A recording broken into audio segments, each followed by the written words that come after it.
Nigeria's higher power distance benefits businesses with clear hierarchies since leadership decisions are respected and typically followed without questions. This can slow down feedback from employees and may reduce initiatives, as lower levels often wait for directions.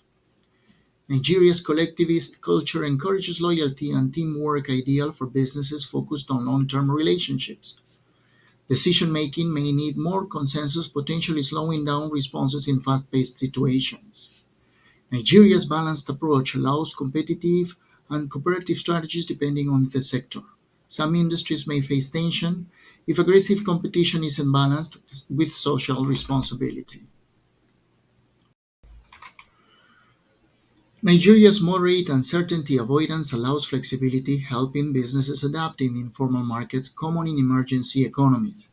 In emerging economies, businesses might still need clear protocols to feel stable and navigating bureaucracy and slow things down. Nigeria's short-term focus support quick returns on investment, ideal for businesses seeking immediate gains. Long-term growth strategies may face challenges as the focus is often on short-term gains. Nigeria's tendency toward indulgence is beneficial for consumers-oriented sectors, with spending on lifestyles products. More restrained savings-oriented strategies might struggle in certain segments due to consumers' preferences for spending. Nigeria's higher power distance means communication often reflects respect for hierarchy and authority. Um, this contrasts with the USA's lower power distance, where communication is more direct, informal. Nigeria's stronger collectivism fostering direct relationship focused communication, where personal connections and group harmony are essentials. Individualism from USA leads to more straightforward and self-reliant communications. The USA scores higher in masculinity, encouraging competitive, results-oriented interactions, while Nigeria is less focused on assertiveness, leading to more collaborative discussions. Nigeria's high uncertainty avoidance leads to a preference for clear instructions and guidelines, especially in business. In contrast, the USA is more comfortable with ambiguity, often encouraging innovation and flexibility in conversations. To effectively negotiate in Nigeria, understanding local bargaining strategies and tactics is crucial. Nigerian culture often values relationship building and trust, so establishing personal connections can enhance our negotiation outcomes. It's important to be prepared for a flexible bargaining approach, as counteroffers and adjustments are common. Additionally, knowledge of local laws and regulations such as the Companies and Allied Matters Act and the Investment and Securities Act can strengthen our negotiating positions by demonstrating our commitment to compliance and respect for local practices. Economic reforms to stabilizing the macroeconomic environment and laying the groundwork for the sustained economic growth. Nigeria has to prioritize anti corruption measures to eliminate corruption and security in the country that might affect direct investment and business operations. We have some measures, the economic reforms to improve the environment, the public procurement. There is an introduction in the value of money audit in the public contracts of the government, the public expenditure money, overseeing of the public expenditures. See, in some cases, we had a lot of savings. There is also the prosecuting of corrupt practice, pursue of fraud cases and corrupting acts in Nigeria. The legal system in Nigeria has impacted the business growth in the country due poor managerial skills, lack of training, and shortage of infrastructure.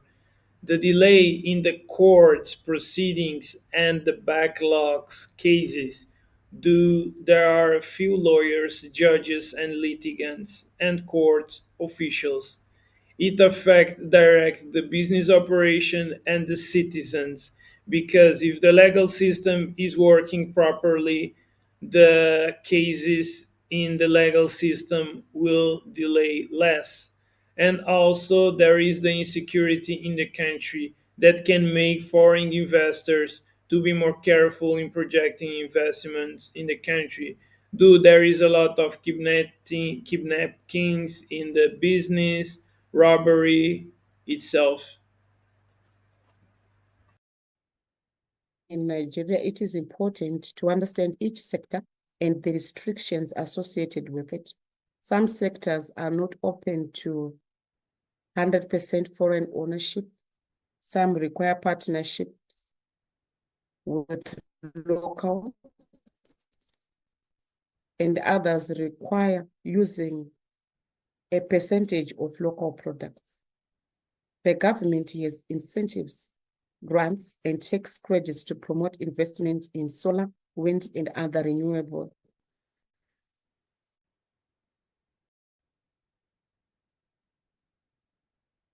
On the economic and current exchange, it might be advantageous to use US dollar to invest in Nigeria as the Naira has lower value. The challenge, however, will come when changing the profits from Naira to US dollar due to inflationary trends and currency depreciation. The gross domestic product growth rate is a critical indicator of economic performance, reflecting the year-over-year change in total value of goods and services produced within a country. In Nigeria, in 2020, it declined due to COVID-19. It rebounded in 2021, exceeding the growth, the pre-pandemic level. But however, the growth rates have shown a slight decline over subsequent 2 years. Though GDP is positive, the decreasing percentage indicates that the pace of economic expansion may be slowing. It has been unstable for the past 5 years. The inflation rate has been rising, meaning prices are gradually rising, reducing the purchasing power of consumers. In 2029, it was at 13%. By the end of 2023, it was at 24.66%, and it is currently at 32.2%. This can pose a challenge as there is a need to constantly watch inflation rate and make necessary adjustments to remain competitive and profitable. The first product that we'd like to introduce for consideration is a compact and energy efficient fridge. We believe that this product has great market potential in Nigeria. Currently, only 18 to 20% of Nigeria's population have a fridge in their households. Most of the fridges available for purchase are large and, as a result, costly, making them unattainable for a large percentage of the population. This lack of refrigeration leads to a greater spread of foodborne illnesses, including botulism, typhoid fever, and salmonella. In addition, food prices have recently increased in Nigeria, and refrigeration could lead to a decrease in food waste. While many fridges are currently being sold in Nigeria, we believe that there are certain factors that will allow for our fridge to have a competitive advantage in the market. The first is the small size of the fridge.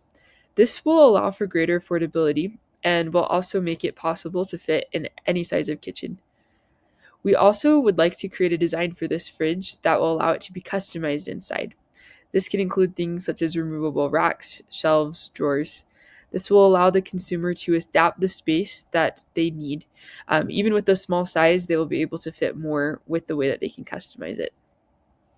There are some potential cultural issues that we could face with this product in Nigeria. First, it is currently not considered essential in Nigeria to have a fridge. And many Nigerians are used to alternative ways of storing food, such as on stovetops or in cupboards. However, we believe that by helping Nigerians to understand the benefits of refrigeration, such as the decrease of disease and food waste, that they can understand how much it can benefit them. And we can also present our product as a solution that is both affordable and will best fit their needs. For the second product, what we have is a castor pack. But a castor pack is a combination of cold pressed castor oil alongside a cotton padding that it can be wrapped around the body for its full effect. Now, to first address the underserved market, we all know that Nigeria is a powerhouse for economic growth in the African continent. But what does it look like when it comes to the beauty and self care space? It's been projected that Nigeria alone will create $9.7 billion in revenue for the beauty and personal care space in 2024. Now, that's a very big jump. And it's expected to grow 12.11% from years 2024 to 2029. And the majority of that share is 4.3 billion of it is personal care. This is why we have a competitive advantage. A bulk of personal care products are made with shea butter, and castor oil will be a new product. And by doing so, it would allow for us to really take over the entire market. Castor beans are processed and are native to Nigerian territory, so there's a low barrier to access. Now, the only cultural barrier that we would have is the ability for Nigerians to fully embrace the taking on of castor oil, primarily because everything is made out of shea butter. But being that we can do a marketing campaign that will address the benefits of castor oil and how they differ from shea butter, it will open up the doors. And I see it that it won't be as difficult to navigate that space once we really communicate the benefits of the product. A lot of people have used shea butter and a lot of people have used castor oil for cooking reasons and so on. But the benefits stretch beyond what we know in this current day in Nigeria, because what we do in the United States with the castor oil has skyrocketed. And so to take this on, it'd be a great investment to take on Castor Pack for future investments within Nigeria's ecosystem. Most Nigerians aren't connected to the electricity grid and use fuel to power their homes. Currently, the fuel prices are so high that Nigerians are looking for alternate and cheaper ways to power their homes. The third and final product that I would like for us to introduce to Nigeria is solar panels and LED lights. Now, the concept of selling solar panels is not new in Nigeria.